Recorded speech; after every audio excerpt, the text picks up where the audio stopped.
Hi అందరికీ, easy and tasty chicken gravy recipe చూద్దామా. దానికోసం నేను ఇక్కడ 4 టేబుల్ స్పూన్ల ఆయిల్ తీసుకొని అన్ని గరం మసాలా దినుసులు వేసుకున్నాను.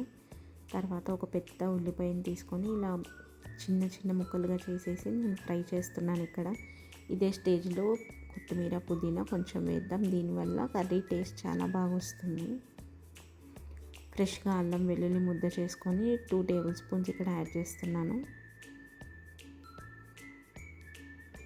ఇది మంచిగా వేగి మంచి స్మెల్ రావడం స్టార్ట్ అవుతుంది. అప్పుడు మనము తీసుకున్న చికెన్ యాడ్ చేద్దాం. చికెన్ మంచిగా నేను ఉప్పు పసుపు వేసి కడుక్కున్నాను. నేనేం మ్యారినేట్ చేయలేదు, ఎందుకంటే మనం ఇక్కడ ఈజీ చికెన్ రెసిపీ చూపిస్తున్నాము కాబట్టి.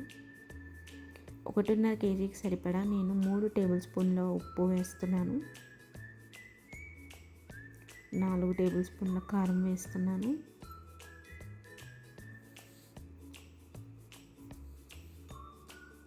ఒక టీ స్పూన్ పసుపు వేసాను. 1.5 టేబుల్ స్పూన్ గరం మసాలా కూడా వేసాను. ఇవంతా వేసి మంచిగా మిక్స్ చేసుకోవాలి. చికెన్ని మంచిగా మూత పెట్టేసి ఒక 10 మినిట్స్ మీడియం ఫ్లేమ్లో బాయిల్ అవ్వనివ్వాలి. చికెన్లో నుంచి వాటర్ ఆటోమేటిక్గా రావాలి. మనం ఏమీ పైన యాడ్ చేయట్లేదు ఈ స్టేజ్లో. ఇలా చేయడం వల్ల చికెన్ చాలా టేస్టీగా తయారవుతుందన్నమాట. ఇలా అంతా మిక్స్ చేసుకొని నేను దీనిపైన ఒక మూత పెట్టేసి కవర్ చేసుకుంటున్నాను.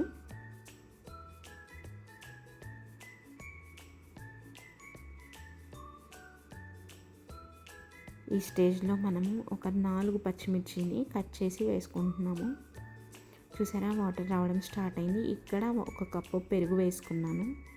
ఇది వేయడం వల్ల మన చికెన్ అనేది స్మూత్గా సాఫ్ట్గా అవుతుంది. ముక్క మొత్తం తినేటప్పుడు చాలా బాగుంటుంది. లాస్ట్లో నేను పెప్పర్ పౌడర్ యాడ్ చేసుకున్నాను. ఇలా చేసి ఇంకొక 10 నిమిషాలు ఉడికిన తర్వాత మన చికెన్ చూద్దామా. ఇలా కట్ చేసి చూస్తే మెత్తగా రావాలన్నమాట. సో మన tasty chicken gravy curry ready అన్నమాట. సింపుల్గా ఈజీగా ఎవరైనా ఇలా చేసుకోవచ్చు. చాలా టేస్టీగా వస్తుంది. నేను చెప్పిన ఇంగ్రీడియంట్స్ యూస్ చేస్తే ఇలా వేడి వేడి రైస్లో కానీ చపాతీలో కానీ సర్వ్ చేసుకొని తింటే సూపర్గా ఉంటుందన్నమాట. ఇలాంటి ఇంట్రెస్టింగ్ వీడియోస్ కోసం లైక్ అండ్ సబ్స్క్రైబ్ చేయండి. Bye bye.